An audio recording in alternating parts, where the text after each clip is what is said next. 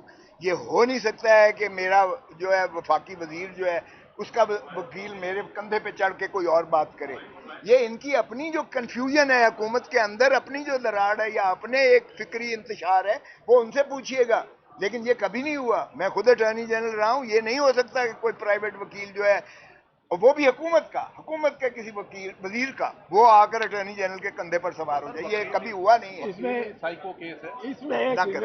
Please don't do. اس میں آپ کو یہ چیز بھی عرض کروں کہ یہ basically attorney general has the first right of audience کسی بھی کیس میں، کسی دنیا میں، دنیا ساری میں عدالت اس کو پوچھتی ہے وہ خود کھڑا ہو جائے. جس طرح leader of the opposition house میں ہوتا ہے کھڑا ہو جائے، debate has to go to him. اس طرح اٹارنی جنرل بیٹھا ہوا کسی سول کورٹ میں، کسی ہائی کورٹ میں، کسی جج میں، اگر وہ کھڑا ہو جائے کہ میں نے بات کرنی ہے proceedings, he has the right of first audience.